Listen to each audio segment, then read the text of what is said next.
Isso aí, vamos por aqui, pessoal. Quando a Carol entrar, dá tudo certo. Vamos tentar aqui. Já vou iniciar, tá? Só esperar chegar no número que estava anteriormente, que é sinal que o pessoal tá voltando. Tem som, pessoal? Tá sem eco? Tá tudo ok? Só preciso de um retorno de vocês quanto à questão do áudio. Se tá ok. Já vamos iniciar. Ah, então tá bom. O áudio tá ótimo. Nós vamos poder começar de fato agora. Que bom tá vendo tanta gente amiga aí, tanta gente importante na minha vida, na construção profissional e pessoal minha. Que bom estar junto com vocês. A hora que a Carol entrar, eu chamo ela para conversa também. Eu acredito que quando ela voltar não deve dar eco, não deve dar mais nada.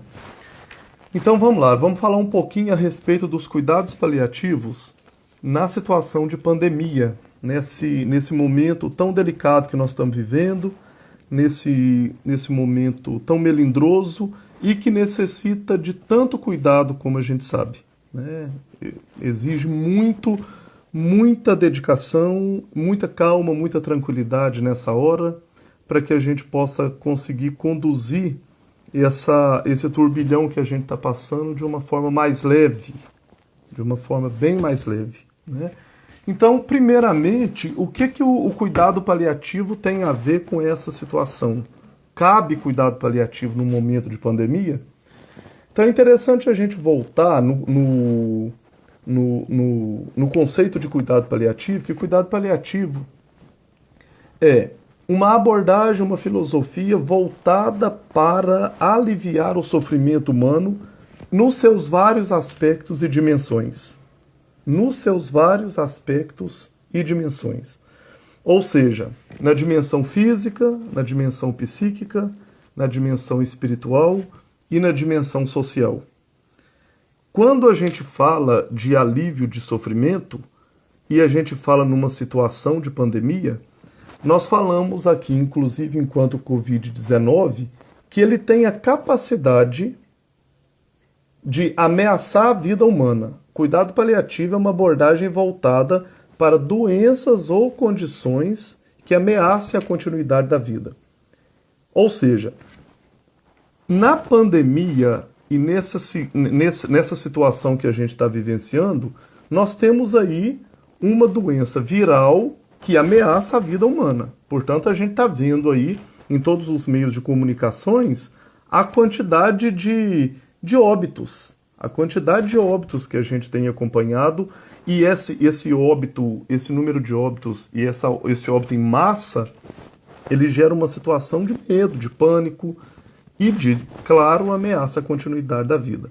E numa situação muito especial, que são as questões de pandemia, eu acho muito interessante a gente lembrar que tem uma situação muito particular que é a questão familiar. Quando a gente fala que cuidado paliativo, ele aborda e ele acolhe tanto a pessoa quanto os seus familiares e cuidadores, nas questões de cuidado paliativo, é uma situação de pandemia, é uma situação tão delicada, porque além da gente cuidar de aliviar os sintomas da pessoa, nós também temos que trabalhar para aliviar os sintomas da família. E a família, na situação de pandemia, ela vive uma situação muito difícil, que é o seguinte, que é o medo da perda do seu ente querido, é um sofrimento duplo, do medo da perda do seu ente querido e o medo dele ter contraído ou estar com a doença e caminhar para a mesma linha em que o seu familiar em situação de agravamento pode ter passado. E o medo também de outras pessoas da família desenvolverem a mesma situação. Então, é um medo da perda em massa. E quando a gente fala de medo é sofrimento psíquico. Nós estamos vivendo sofrimento psíquico, social, espiritual e que muitas das vezes ele responde através do nosso físico, por meio do nosso físico. Então o cuidado paliativo ele vai cuidar de aliviar tanto os sintomas físicos, psíquicos, sociais e espirituais.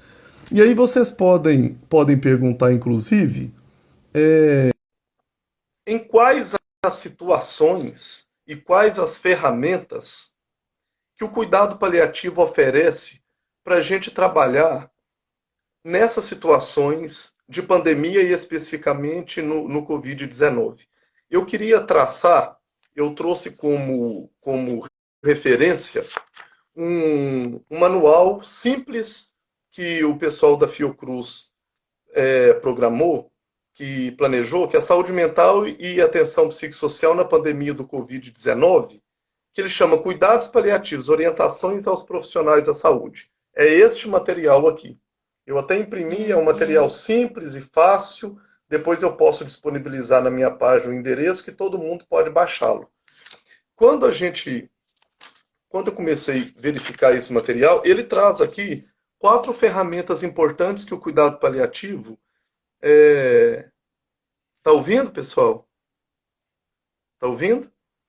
Tá ok? Alguém falou que parece que desconectou o fone. É verdade ou não? Por favor, alguém me dê um retorno. Ah, não, o pessoal tá vendo sim, tá ouvindo. Então, existem 4 ferramentas muito importantes para a gente trabalhar a questão dos cuidados paliativos nessa situação da pandemia, que são 4 ferramentas que o cuidado paliativo nos oferece. Primeiro, uma comunicação adequada. Uma comunicação adequada. E para a gente falar de comunicação adequada, nós temos que pensar em falar tanto com a pessoa acometida pela doença, quanto por seus familiares. Segunda, avaliar muito bem a pessoa para que possa, enquanto equipe multiprofissional, tomar as decisões adequadas, inclusive as condutas de suporte. Qual será o suporte que eu vou oferecer às pessoas nessa condição? Porque nós temos 2 condições. Nós temos a condição de uma pessoa com uma saúde íntegra, porém que adquiriu a Covid-19 e caminha para uma situação clínica de possível terminalidade, e nós temos outra situação, que são os pacientes, inclusive já em cuidados paliativos, abordado pelos cuidados paliativos, possivelmente com uma outra doença que já ameaça a continuidade da sua vida, que pela sua condição de saúde frágil, contraiu o Covid-19 e vem até nós. Então nós temos 2 situações.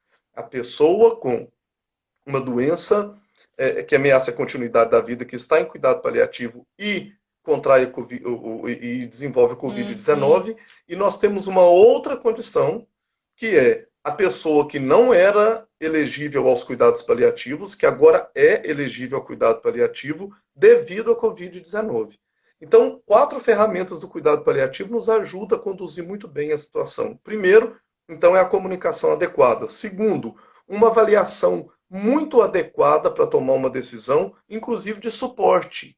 Qual o tipo de suporte que essa família vai definir na condução do caso?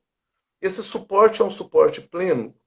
É um suporte não invasivo ou invasivo, caso a pessoa desenvolva ou evolua a condição de doença dele para uma piora? Qual vai ser a condução? Então, segunda ferramenta, uma boa avaliação para uma boa tomada de decisões. E de preferência que essas tomadas de decisões sejam compartilhadas, para que não pese, devido ao número de pessoas que possivelmente nós vamos atender, para que não pese sobre cada um ter que tomar várias decisões sozinhos. Terceiro, é a ferramenta imprescindível junto com a comunicação para quem fala que faz cuidado paliativo. Quem faz cuidado paliativo controla bem sintomas. Então, número 1, comunicação adequada. Número 2, avaliação adequada para tomada de decisão. Terceiro, controle de sintomas. Esses pacientes, por mais que eles sejam, entre aspas, condenados à morte por esta condição, não justifica não controlar sintomas. O abandono jamais. Tem uma frase que eu sempre repito, que é: nós podemos abandonar inclusive a doença, A doença, inclusive, pode não ter tratamento, mas a pessoa jamais pode ser abandonada. Jamais pode ser abandonada. Quarto, atenção aos familiares. Nós precisamos ter um olhar e uma dedicação muito grande a ouvir, inclusive, quem está acompanhando a situação. A gente tem visto que nós não estamos conseguindo manejar isso muito bem, porque é muito novo. Os familiares, após a entrada dos pacientes nos hospitais, não estão conseguindo contato.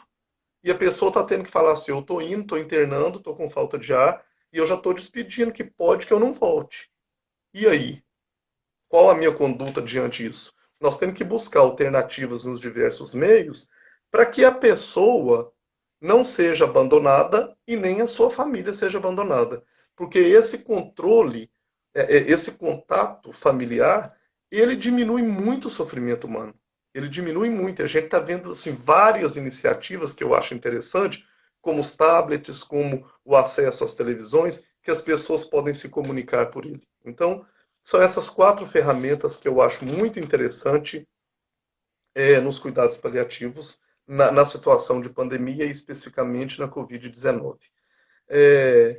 Eu acho muito interessante, inclusive, ao deparar e comunicar e tomar decisões juntamente com a família, tem um instrumento que a gente utiliza por meio de cartas, né? O jogo pode ser chamado de cartas sobre a mesa, que a gente traz e a gente aplica e mostra as cartas. Por exemplo, se eu tivesse mais um mês de vida, quais as decisões eu queria tomar? E ele escolhe cartas para que essa conversa seja mais leve, numa possível, numa possibilidade e observação que esse paciente esteja caminhando por uma situação mais grave.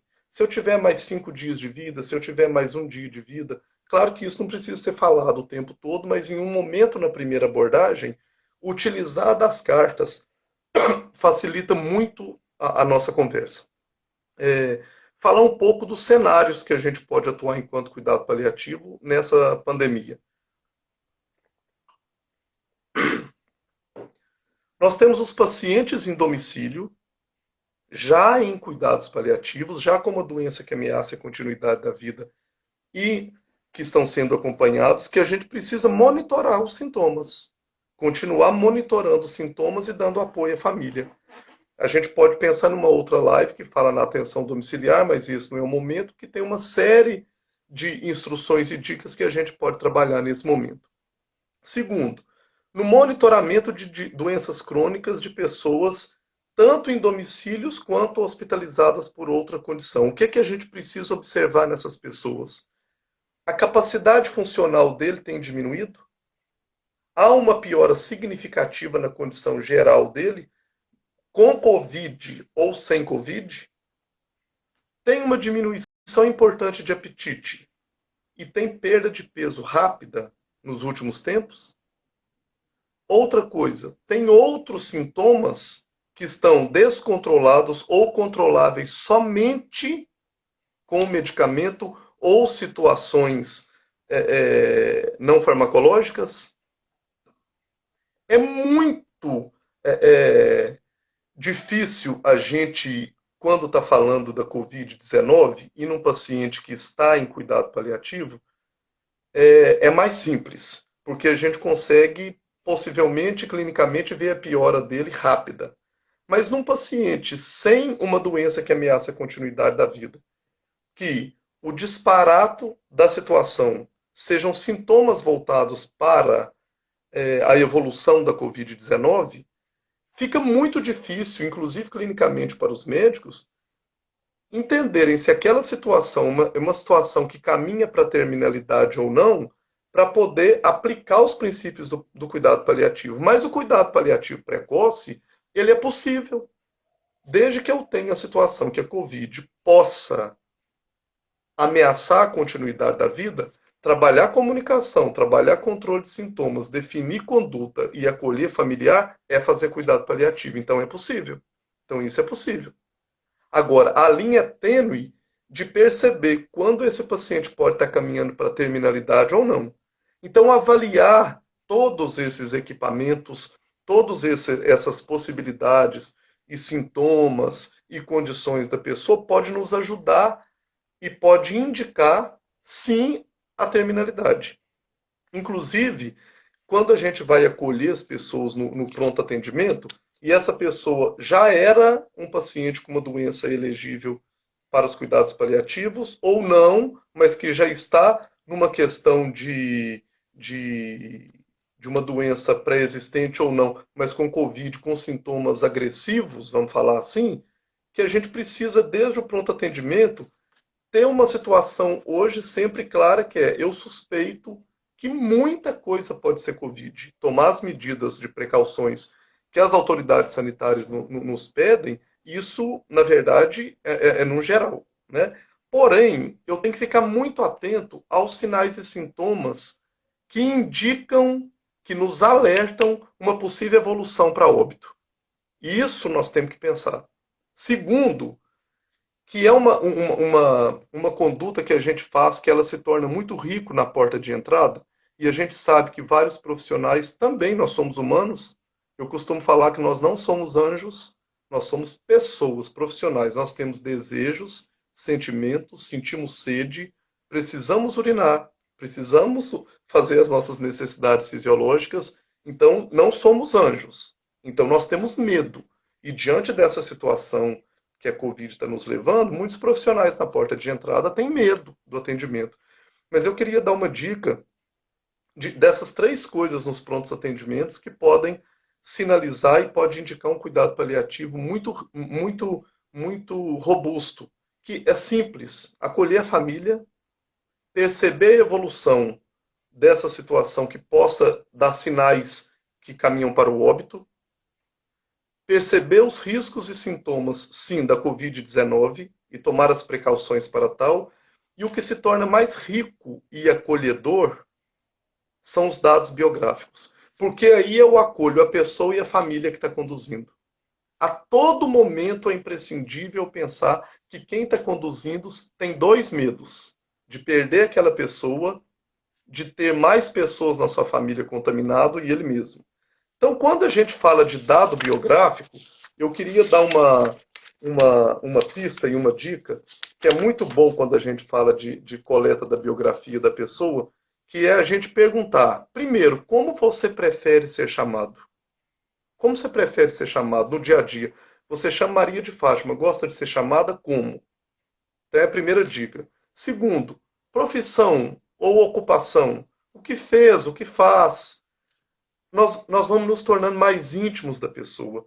Quando a gente fala dessa comunicação leve, ela é desde a porta de entrada. Quando eu começo a tratar da biografia, eu estou tratando mais da pessoa do que da doença.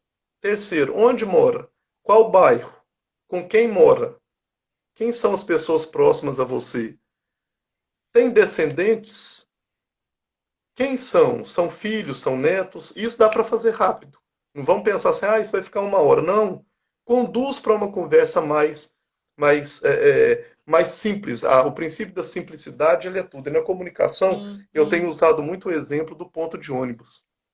Vamos voltar às situações em que a gente conversa com as pessoas no ponto de ônibus. A gente chega, nós não conhecemos aquela pessoa e a gente pergunta assim: o ônibus B já passou?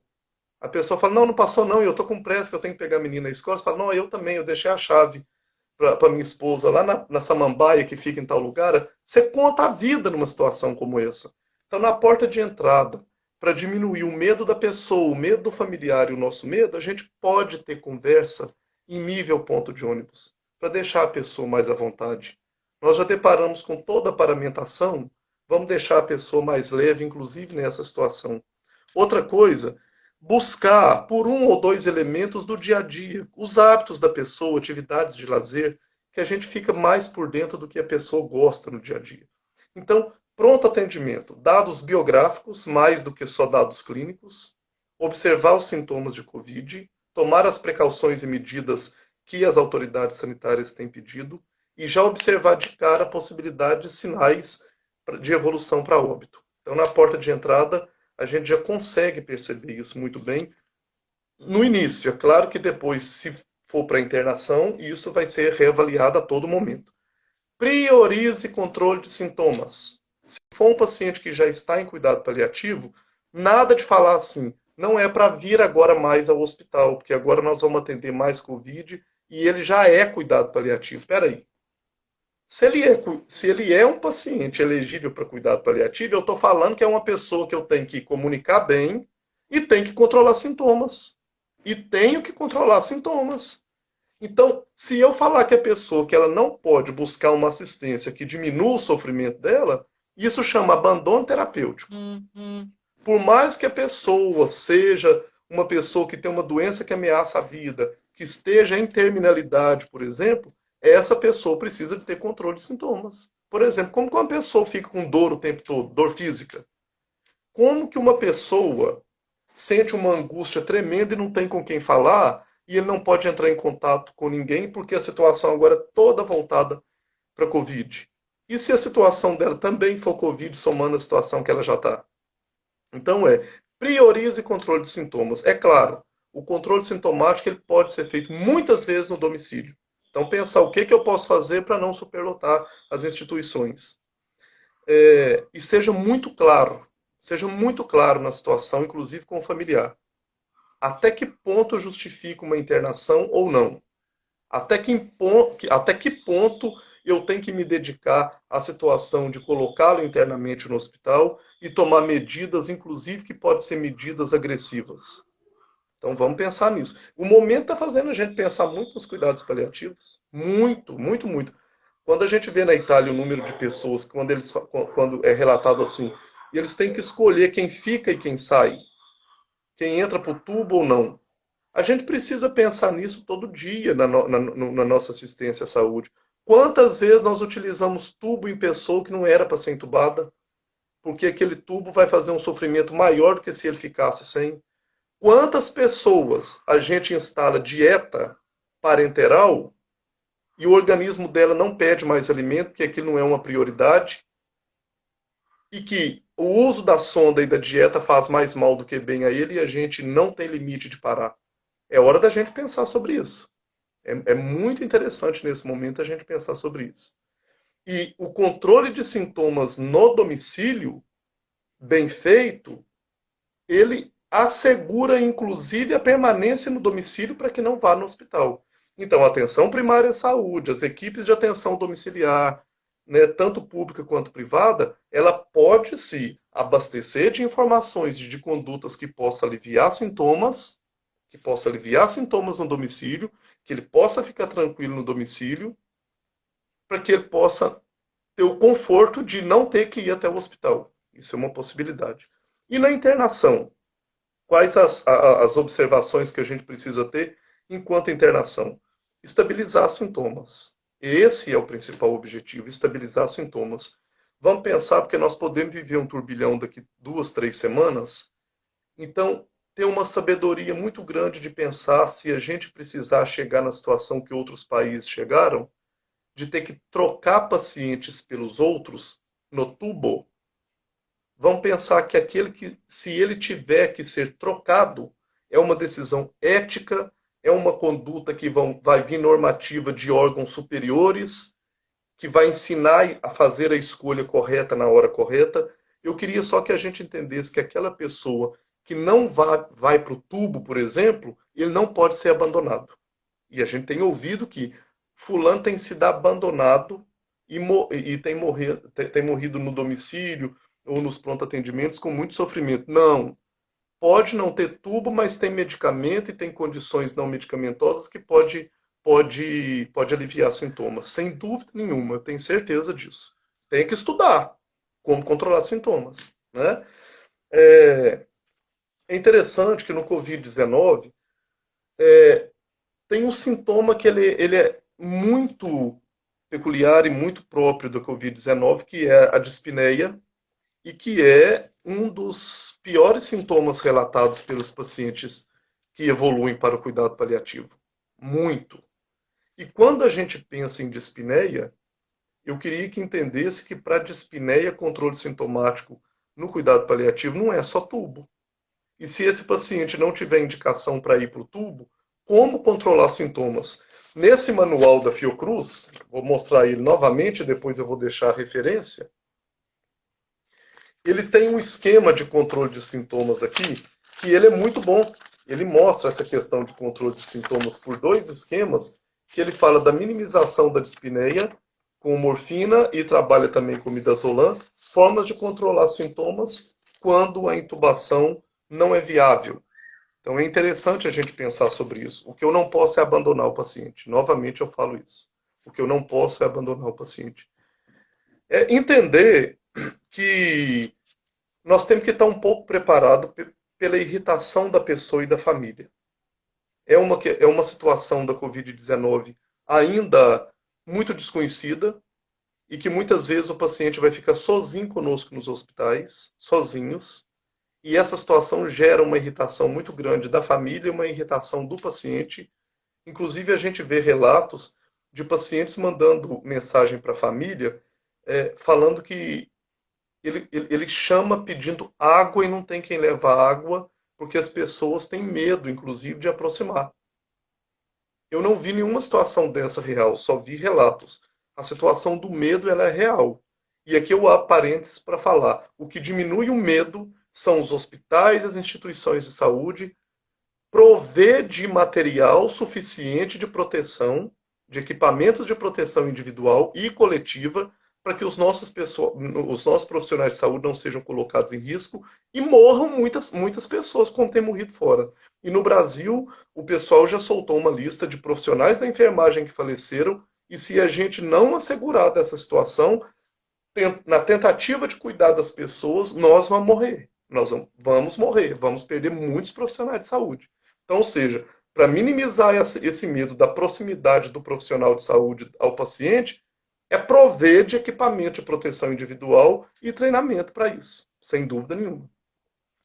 E estar preparado para essa irritação é uma coisa que eu deixo como dica também, porque infelizmente a situação ela é delicada e a pessoa estando sozinha, o nervo, a irritação, ela está à flor da pele, sem dúvida nenhuma.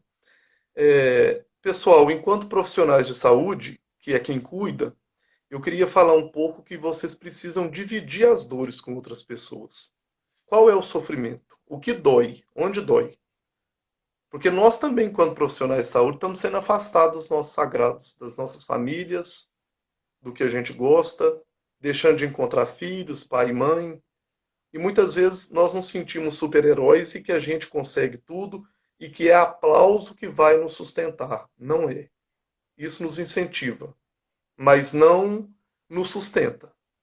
O que nos sustenta é a resiliência, e para buscar a resiliência é necessário que eu fale com as pessoas, que eu fale sobre isso, que eu fale das minhas angústias, dos meus anseios, e tem profissionais especiais para isso, específicos para isso, que a gente possa buscar. Eu queria abrir um pouco para a questão das perguntas, porque senão eu fico falando aqui toda a vida e vocês não perguntam. Então eu vou deixar muito claro, se alguém quiser participar junto, faça o convite, eu aceito e a pessoa fala. Às vezes vai ser melhor assim. É muito importante essa questão dos profissionais serem acolhidos também no dia a dia. Nós não somos super-heróis. Ok? Vou abrir para perguntas agora. Alguém quer convidar para fazer pergunta ao vivo ou digita aí que eu estou acompanhando aqui. Falo muito, né, gente? Alguém falou da situação. Ó, tá aqui. Visualizar. Deixa eu ver quem está pedindo.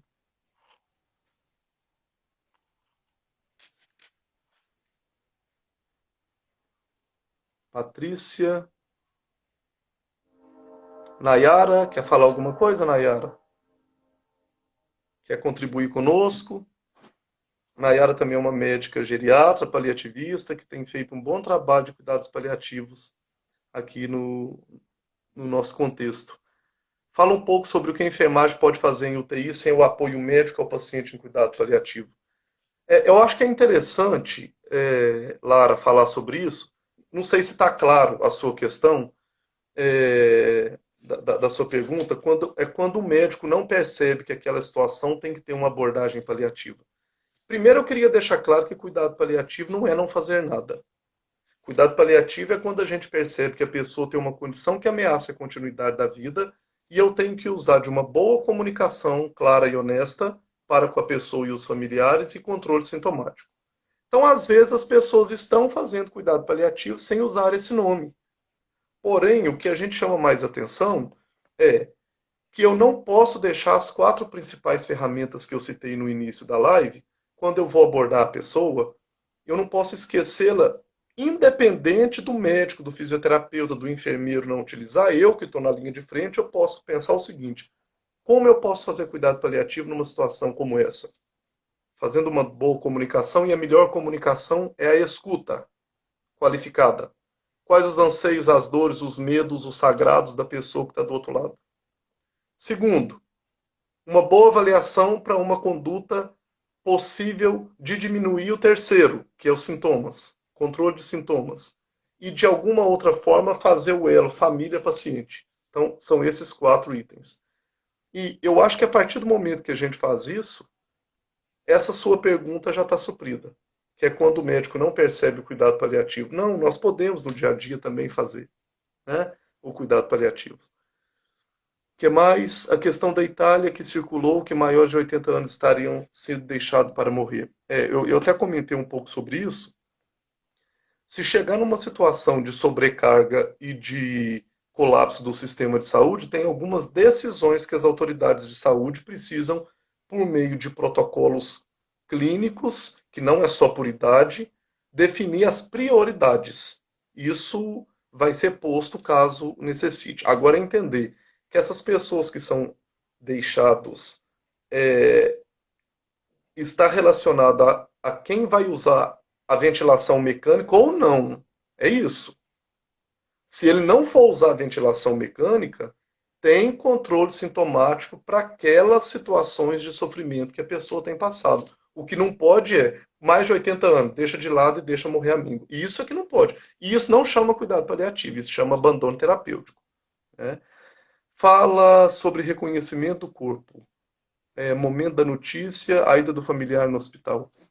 Eu acho que, na verdade, esse contato familiar ele é feito pelos protocolos antes, e, na verdade, a efetividade do reconhecimento do corpo ela é realizada por protocolo particular de cada instituição, e nos planos de enfrentamento, os municípios têm criado protocolos específicos para reconhecimento ou não dos corpos. Então, isso é muito específico, ele não é geral, né?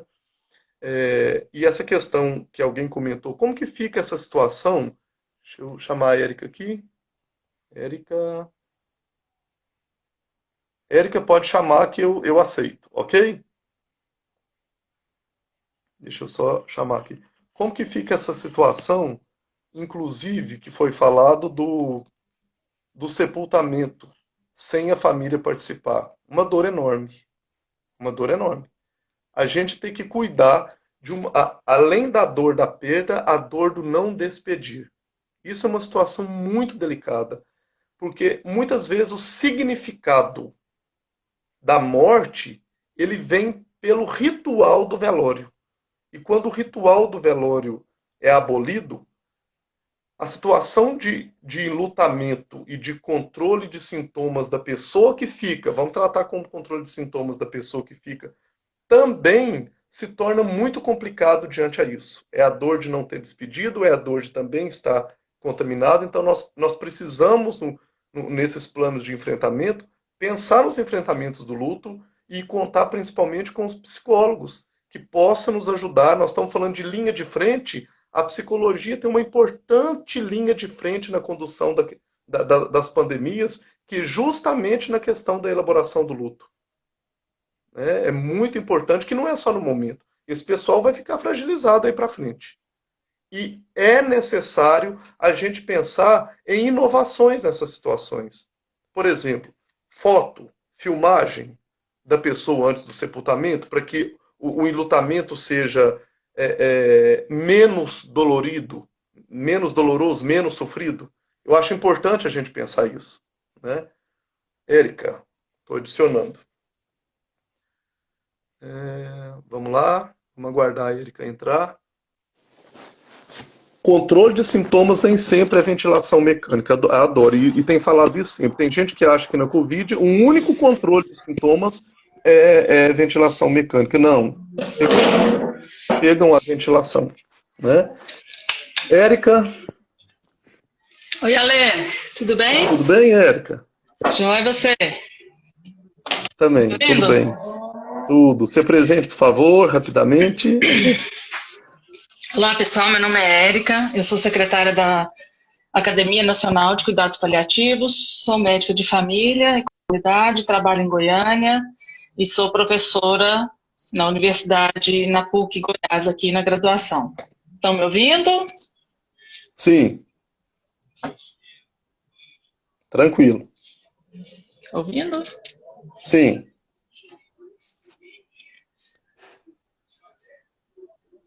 Não sei. pode Meu falar, vídeo Érica. parou aqui, não sei como é que tá. Não, nós estamos te ouvindo, pode falar.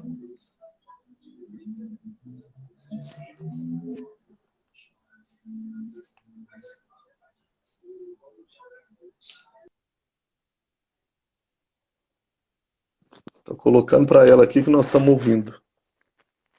Ok. Até a Érica voltar, alguém falou questão da ventilação mecânica, é só a gente lembrar, porque às vezes alguém podia ter entrado ou saído, o não fazer, o deixar a pessoa sem ventilação mecânica não significa abandono terapêutico. Aí entra os cuidados paliativos no controle de sintomas. Acho que o da Érica travou, daqui a pouco eu chamo ela novamente. Eu acho que tem o Thales, que solicitou a entrada também. Thales, nós estamos te aguardando, depois a gente chama a Érica. Importante, a Érica está com a gente. Thales, acho que é a entrada das demais pessoas. Olha o Thales aí. Beleza, Thales? Fala, Tá me Alexandre, ouvindo? beleza? Tranquilo, Tudo você? jóia? Então tá Tudo bom. bem Se também. pudesse se apresentar, muito bem. Pegou de surpresa aqui, ué. Bom, meu nome é Thales, eu sou psiquiatra aqui em Divinópolis, atuo na rede pública, na rede privada, e é um prazer, Alexandre, assistir sua live aqui, tá muito esclarecedora. Prazer é meu. Você quer fazer algum comentário em especial, Thales? Alguma coisa em especial que você gostaria de salientar? Ou alguma interação? Eu tenho ficado um pouco preocupado, sabe, Alexandre, da área que eu estou atuando, Sim, da incidência, né, de casos que eu tenho percebido, principalmente no que tange ao pânico, né, no transtorno de ansiedade, o pessoal tem apresentado uma recorrência maior, né, uma piora dos sintomas. Quem já tem os sintomas está piorando, quem não tinha está começando a ter. exatamente. Isso, eu não estou tendo ainda assim, um contato muito grande ainda com quem em nível hospitalar, né? Eu sei que você está abordando paliativo, lógico. Sim. Eu não estou tendo essa abordagem, mas eu estou tendo abordagem em consultório, né? Ou E seja, são isso os tem me preocupado respingos da muito. situação, né? Sim, Que sem nos dúvida. preocupa, como a economia nos preocupa, a situação das doenças e dos acometimentos mentais nos preocupa tanto quanto, né? O Com pânico, ele é certeza, claro. preocupa muito. Porque saúde e economia está completamente interligada, né? Não tem como Sim, separar saúde e economia. exatamente. Exatamente. Seria Ô, até Thales, imprudente da nossa parte. sim, eu queria aproveitar que você está comigo e, como psiquiatra, nos trazer alguma possibilidade de enfrentamento, inclusive para os profissionais de saúde, como você, como psiquiatra, falar alguma coisa para nós, como profissionais de saúde, a condução disso de uma forma menos pesada, porque pesado já é, mas Sim, menos pesado, né? sim, isso me preocupa muito, né? Da parte do profissional de saúde que está em enfrentamento. Eu vivenciei isso muito próximo, né? Meu irmão é médico também, ele está na residência de clínica médica do São João. Então eu vejo o tanto que isso afeta ele, né? Emocionalmente, o tanto que preocupa ele de contrair o vírus, de levar para algum familiar. Sim, Então, assim, o que eu tenho sugerido para ele, que eu tenho feito também para os meus amigos sugerido, é tentar acalmar. Eu sei que é difícil nesse período pedir para acalmar, mas usar artifícios que nós temos para relativizar isso um pouco, tornar mais suave. No sim, período que nós não estamos trabalhando, Alexandre, quando nós não estivermos na ativa, tentar consumir o menor número possível de informação, né? Hoje em dia as informações estão muito Exatamente. presentes, elas são importantes, mas tudo dentro de um nível correto, buscar uma fonte de informação mais confiável e usar o nosso tempo fora do trabalho com atividades mais relaxantes, mais lúdicas, né? Procurar uma leitura, um filme, nada muito pesado. Eu acho que o nosso trabalho, nosso dia a dia já tem sido muito pesado o suficiente. É Nós não verdade. precisamos tornar nosso período de descanso mais pesado ainda. Então, eu tenho feito muito isso. Tenho usado leituras, tenho usado filmes mais leves, né, com temas mais relaxantes, tenho feito atividade física dentro do possível Isso. e tentado É, manter o pensamento mais positivo possível. eu costumo cruzar isso com a questão da espiritualidade, quando a gente fala que a Sim, espiritualidade é a gente atingir aquilo que nos faz transcender. E que nos faz transcender, nós temos diversas situações que nos levam à transcendência. A leitura, a música, a dança, a religiosidade. Então, com buscar certeza. esses outros artifícios para que a gente possa ter um conforto, para que fora daquele momento que a gente está lidando diretamente com a crise, a gente possa aliviar e alcançar aquilo que nos transcende, eu acredito de fato que nos alivia muito. Ô, Thales, muito Com obrigado, certeza. viu, pela Eu que te agradeço, participação. Alexandre. E Obrigadão. vamos manter sempre o pensamento positivo. Para mim, em Exatamente. qualquer situação, é ele que vai nos trazer uma esperança, porque o desespero só vai piorar a situação. Acredito que É nós vamos sair verdade. dessa e a normalidade vai voltar Vamos e sim. mais fortalecidos. Um abraço. Obrigado, viu, Até a Thales? próxima, Obrigadão. gente. Tchau. Até mais. Boa noite.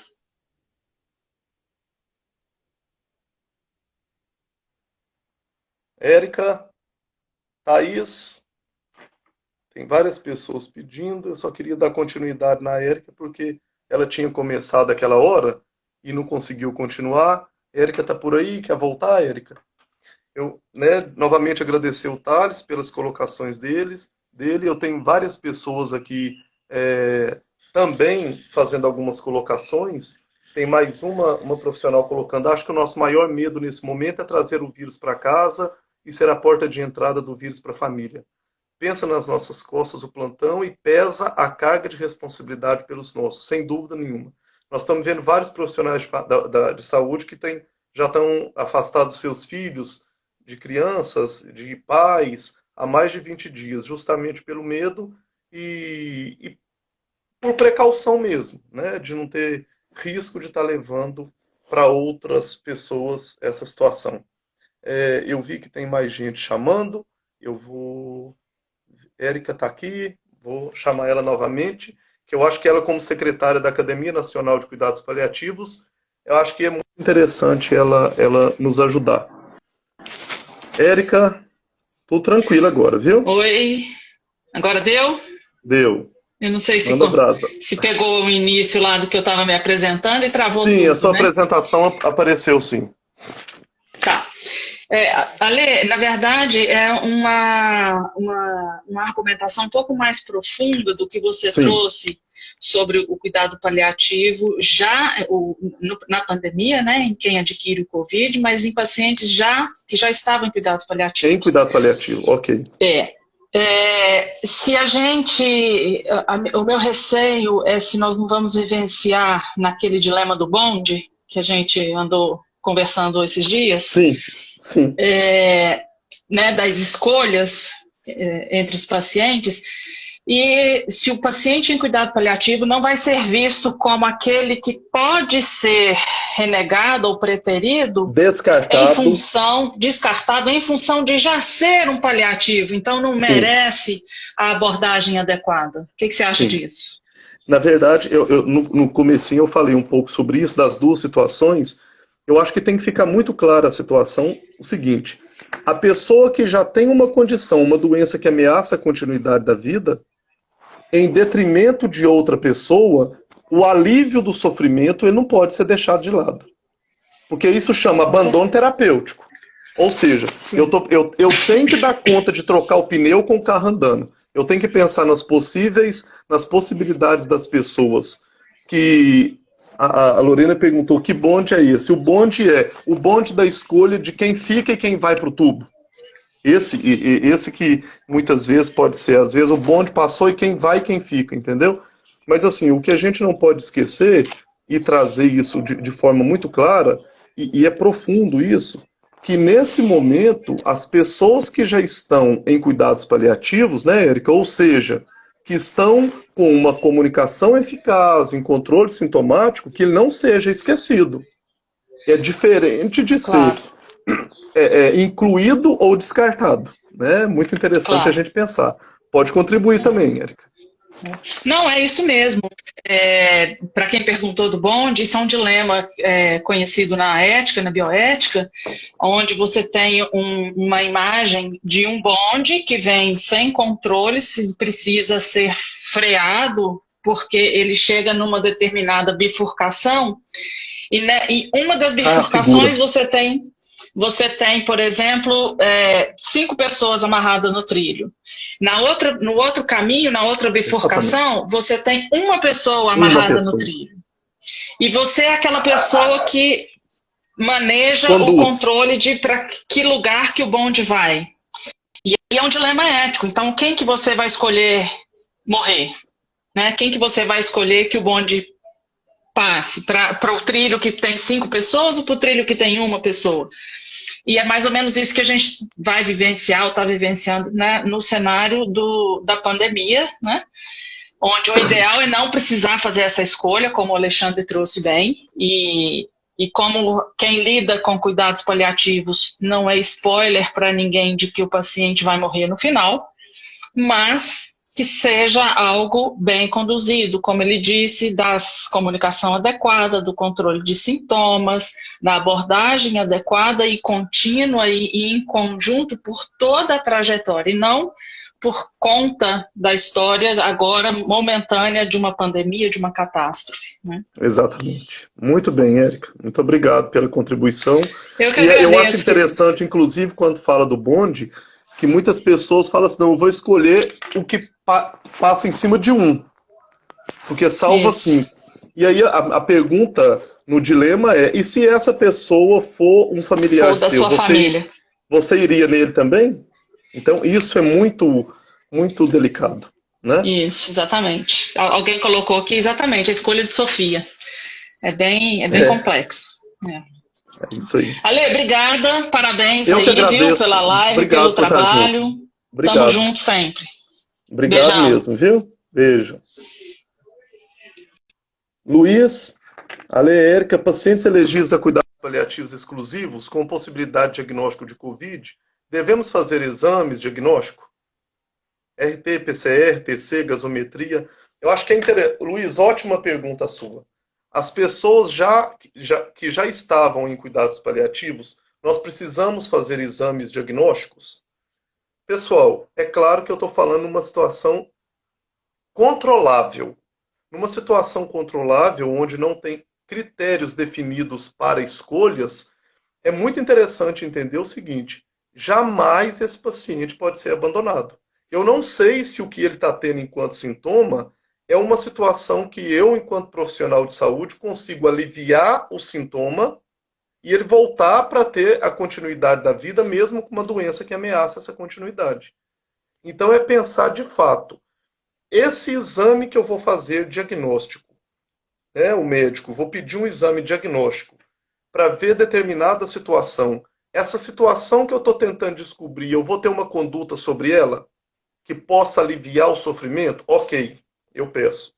Ah, eu vou pedir uma gasometria, eu vou pedir uma tomografia que eu tenho que ir num local que é 7 quilômetros, 7 horas de distância para poder fazer a tomografia e conforme o resultado, qual a minha ação em cima daquilo? Se eu não tenho ação, não tenho que pedir. Se eu tenho uma ação que alivia o sofrimento humano, aí sim eu preciso pedir, porque senão é abandono terapêutico. É muito interessante a gente pensar nisso, né? Eu estou vendo vários pedidos, mas eu queria ver se tem alguém mais que gostaria de fazer alguma pergunta. Acredito que eu tenha te ajudado, Luiz, mas eu disponibilizo se você quiser perguntar mais alguma coisa. 92. Eu estou chamando a Carol aqui, que começou a conversa comigo lá no início, mas eu não tô conseguindo chamar a Carol novamente. Em questões culturais, emocionais, não estaria no momento de mudar o paradigma? Eros, sem dúvida nenhuma. Eu acho que já passou da hora de mudar o paradigma em várias situações. Eu acho que assim, nós não vamos ter um mundo igual depois disso tudo, né? Isso já virou clichê falar sobre isso. Eu acho que é interessante a gente pensar por esse lado. Mais alguma pergunta? Mais alguém quer fazer alguma colocação? Desde já eu já quero agradecer a participação de todos. Eu vou dar uma passada só para ver se não ficou ninguém sem eu responder. Por último agora, eu peço desculpa por a questão via o FSJ CCO da nossa conversa não ter funcionado. A Carol se mostrou muito disponível para me ajudar nesse bate-papo e nós não conseguimos, de fato, fazer por lá, né? É, quem mais? Estou um pouco angustiado. Onde estou trabalhando? Cuidados paliativos para a maioria é sinônimo de não fazer nada. Pelo amor de Deus, cuidado paliativo é fazer muita coisa. Cuidado paliativo não é não fazer nada, é aliviar sofrimento mesmo quando a doença não é curável. Que bom que você está conseguindo debater no seu trabalho sobre isso. E BCS, Alexandre, sobre o jogo Cartas na Mesa, a sugestão é para utilizar com pacientes no domicílio, né? No domicílio e nos pronto atendimentos a partir do momento em que eu tenha capacidade de ficar com ele ali durante mais tempo ou na própria internação. Mas sem dúvida nenhuma no domicílio, eu acho que é o principal local que eu posso trabalhar o jogo Cartas sobre a Mesa, sem dúvida nenhuma. Ok?